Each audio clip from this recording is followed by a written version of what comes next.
नमस्कार बंधुरा माई रोज गार्डने आपनादेरके अनेक अनेक स्वागतम। टबे बेगुन चाषेर आजके द्वितीय पर्व। এই গাছগুলিকে নিয়েই আমি প্রথম পার্টে একটি ভিডিও করেছিলাম। তখন কিন্তু এই গাছগুলি অনেকটাই ছোট ছিল। কিভাবে গাছ বসিয়েছি, কিভাবে চারা সংগ্রহ করা হয়েছে এবং সেই সময় আমি কি খাবার দিচ্ছিলাম ইত্যাদি ইত্যাদি ব্যাপারগুলো নিয়ে আপনাদের কাছে সব কিছুই বলেছি। আজকে এই গাছের দেখতে পাচ্ছেন ফুল চলে এসেছে। এবারে এই গাছে নতুন করে বেগুন ধরবে। তো এই গাছগুলির বর্তমান পরিচর্যা কিভাবে করা হচ্ছে বা এখন আমাদেরকে কি করতে হবে সেই ব্যাপারটা নিয়ে বলবো। এই গাছের এখন কি প্রবলেম হয়েছে সেটাও আপনাদেরকে জানাবো। দেখুন, টবে সুন্দরভাবে বেগুন আপনারা করতে পারবেন।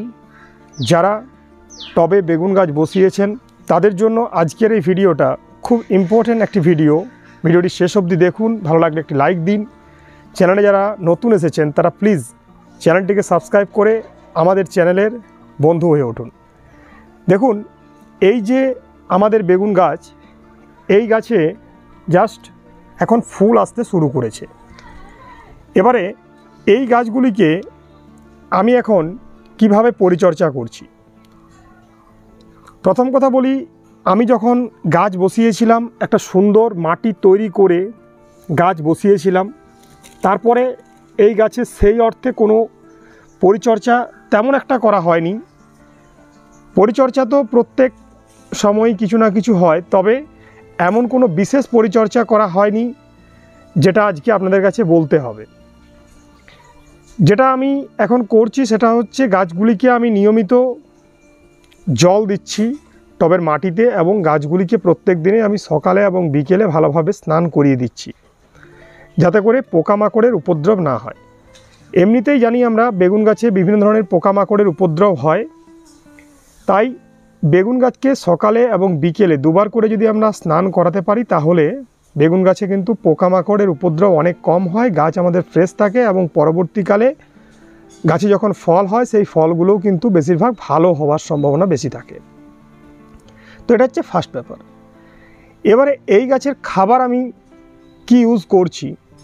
আমি প্রথমবারে বলেছিলাম যে আমি ডিএপি সার একবার ইউজ করেছিলাম আর ম্যাগনেসিয়াম সালফেট দিয়েছিলাম। এটাই আমি প্রত্যেক 15 দিন পরে পরে কন্টিনিউ করেছি, অর্থাৎ ডিএপি এবং ম্যাগনেসিয়াম সালফেট। এই যে টবগুলি দেখতে পাচ্ছেন, যে মাপের টবগুলি, এগুলি হচ্ছে 8 ইঞ্চির টব। আমি এই 8 ইঞ্চির টবে যেটি করেছি আমি সেটাই বলবো আপনাদেরকে। 6টি করে দানা ডিএপি দিয়েছি। 8টি করে ডিএপির দানাও দেওয়া যেত, তবে আমি এখানে আরেকটু কম করে 6টি করে দানা দিয়েছি। আমি ম্যাগনেসিয়াম সালফেট যেটা ইউজ করেছি, ম্যাগনেসিয়াম সালফেট এই ধরনের টবে 2 গ্রাম করে ইউজ করা যায়। আমি 2 গ্রাম করে ম্যাগনেসিয়াম সালফেট বা ইপসম সল্ট সেটা আমি ইউজ করেছি। এর বাইরে কিন্তু আমি সেরকম কিছু করিনি। একবার আমি যেটা করেছিলাম সেটা হচ্ছে সরিষার খোল পচানো জল দিয়েছিলাম। ঠিক আছে, একবারেই জাস্ট আমি দিয়েছিলাম সরিষার খোল পচানো জল। এই গাছগুলির বয়স মোটামুটি ওই 30 দিনের মতো হবে।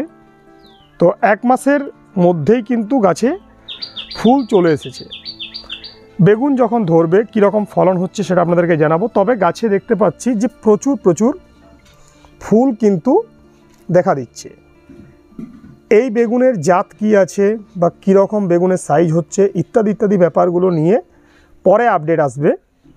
এখন এই যে বেগুন গাছ, সুন্দর বেগুন গাছ, দেখুন কোনো রকম পাতা কেটে দিচ্ছে বা কোনো প্রবলেম গাছে হচ্ছে, ঠিক আছে, ভাইরাসের যে অ্যাটাক হয় সেগুলো হচ্ছে, কিছুই কিন্তু এখন নেই। এখন কিন্তু সুন্দর বেগুন গাছ। এবারে একটি প্রবলেম আমি এখানে নিজে দেখতে পাচ্ছি এবং আপনাদেরকেও দেখাতে চাইবো। সেটা হচ্ছে দেখুন বেগুন গাছের কিছু পাতা, দেখুন এই যে দেখুন খুব অল্প এই ব্যাপারটা, পাতা কুঁকড়ে যাচ্ছে, অনেকটা নৌকার মতো হয়ে যাচ্ছে। এটা 2টি কারণে হতে পারে। ঠিক আছে, আমার গাছে এখন কি কারণে এটা হয়েছে ঠিক এখনও বুঝে উঠতে পারছি না। এই গাছটির ক্ষেত্রেও একটু এই প্রবলেমটি হয়েছিল। এই দেখুন কিছু পাতা নৌকার মতো হয়ে গিয়েছিল প্রথম দিকে, তারপরে দেখুন আবার এখানে কিন্তু পাতাগুলো ঠিকঠাক আসছে। আর এই গাছের ক্ষেত্রে সেরকম কোনো প্রবলেম আমি দেখতে পাইনি, গাছটির অসাধারণ গ্রোথ হয়েছে। এই গাছটির ক্ষেত্রেও পাতার মধ্যে একটু নৌকা আকৃতির ভাব তৈরি হয়েছে। এই গাছটির মধ্যে মোটামুটি ঠিকই আছে, এক আধটা পাতার মধ্যে এই নৌকাকৃতি ভাবটা হয়েছে। তার মানে আমরা যে 5টি গাছ দেখাচ্ছি, 5টি গাছের মধ্যে খুব যে কিছু প্রবলেম হয়েছে এই 1 মাসে এমনটা বলার মতো কিছু নেই। জাস্ট আমি একটা গাছকে শুধুমাত্র এই যে গাছটি, এই গাছটির মধ্যে একটু প্রবলেম, এই পাতার কোঁকড়ানো ভাবটা একটু বেশি হয়েছে। এছাড়া কিন্তু সেরকম কোনো প্রবলেম এই 1 মাসের মধ্যে আমার গাছে কিন্তু হয়নি। এবারে বলি, এই পাতা কোঁকড়ানো ব্যাপারটা 2টি কারণে হতে পারে মেইনলি। একটি হচ্ছে থ্রিপস এর আক্রমণ। ঠিক আছে, থ্রিপসের আক্রমণ হলে অনেক সময় পাতা কুঁকড়ে যায়। আমরা গোলাপ গাছ যারা করি তারা এটা খুব ভালোভাবে জানি যে থ্রিপসের কারণে পাতা কুঁকড়ে যায়। এবারে বেগুন গাছের পাতা কুঁকড়ে যাওয়ার পিছনে থ্রিপসের অ্যাটাক হতে পারে, এবং তার পাশাপাশি আরেকটি কারণও হতে পারে, সেটি হচ্ছে যদি আমরা খাবার একটু বেশি মাত্রায় ইউজ করি সেক্ষেত্রেও কিন্তু পাতা কুঁকড়ে যেতে পারে। কেন বলছি খাবার বেশি মাত্রায় হচ্ছে? দেখুন, আমি বললাম যে আমি 15 দিন পরে পরে ডিএপি এবং ম্যাগনেসিয়াম সালফেট একসাথেই কিন্তু খাবারটা দিই। মেনলি তার মাঝেই আমি যেটা করেছিলাম, একবার সরিষার খোল পচানো জলটাও কিন্তু ইউজ করেছিলাম। ঠিক আছে, 15 দিনের গ্যাপের মধ্যেই কিন্তু আমি ইউজ করে দিয়েছিলাম। তো সেই কারণে বেগুন গাছের হয়তো খাবার টবে বেশি হয়ে গেছে, সেক্ষেত্রেও কিন্তু পাতা কুঁকড়ে যেতে পারে।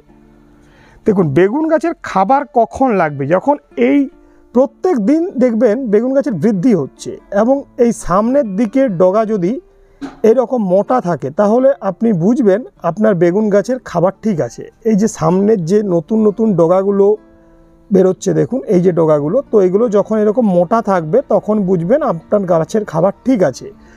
যখন দেখবেন বেগুন গাছের ডগাগুলো সরু হয়ে যাচ্ছে, লিকলিকে হচ্ছে, তখনই জানবেন যে আপনার গাছকে এবারে খাবার দিতে হবে। এখানে যে 5টি গাছ আছে, 5টি গাছের খাবার গ্রহণ করার ক্ষমতা আলাদা আলাদা, তাই অন্যান্য গাছগুলিতে পাতা প্রবলেম সেরকম নেই। অর্থাৎ থ্রিপসের প্রবলেম আমি এই কারণে বলছি না, থ্রিপসের প্রবলেম হলে 5টা গাছে একই রকমের প্রবলেম হতো। এবং সাইডেই আমার যে গোলাপ বাগান আছে, গোলাপ বাগানেও কিন্তু ঠিক একই প্রবলেম হতো।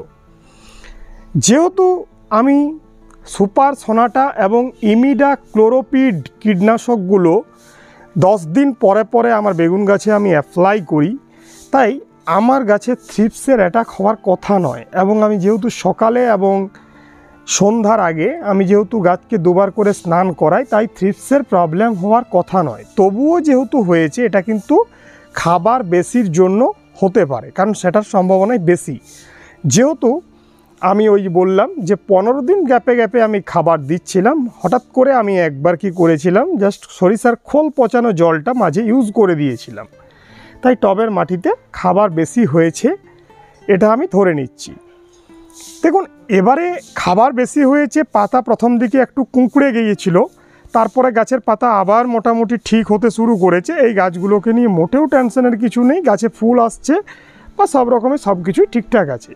এবারে আমাকে যেটা এখন করতে হবে, আমি যে 15 দিন গ্যাপে খাবার দিচ্ছিলাম এটা একবার আমি বন্ধ করে দেব, কারণ আমি একবার টেস্ট করে দেখে নিতে চাই যে আমার গাছে খাবার বেশি হয়েছে বলেই এই ব্যাপারটা হয়েছে। ঠিক আছে, আমি কীটনাশক যেমন চালাচ্ছি সব কিছুই চলবে, স্নান করানোর ব্যাপার চলবে। থ্রিপসের দিকে আমি একদমই হাঁটছি না, কারণ থ্রিপস এটা নয়, এটা জাস্ট খাবার বেশির জন্যই হয়েছে। তো মোটামুটি এই হচ্ছে এখন বেগুন গাছের আপডেট। বেগুন গাছের ফল আসার পরে বেগুন গাছ নিয়ে সব কিছু বলবো। অনেক রকমের কীটনাশক প্রয়োজন নেই, আপনারা যে সমস্ত খাবার দিয়ে এই গোলাপ করছেন বা যারা জবা করছেন, তো সেই সকল খাবার দিয়েই কিন্তু আপনারা খুব সহজে টবের মধ্যে কিন্তু বেগুন গাছ করতে পারবেন, কোনো অসুবিধার কিছু নেই। ঠিক আছে, আলাদা কোনো জিনিস লাগবে না, জাস্ট চারা কিনে আপনারা একটা ভালো মাটি যেরকমভাবে বলে দিয়েছি সেই মাটিতে আপনারা গাছ বসান, খুব সুন্দর হবে আপনার গাছ। কোনো প্রবলেম হলে কমেন্ট সেকশানে কমেন্ট করুন, সবার প্রশ্নগুলোর কিন্তু উত্তর দেওয়ার আমি চেষ্টা করব। ধন্যবাদ বন্ধুরা, প্রত্যেক ভালো থাকবেন, আজ এটুকুই।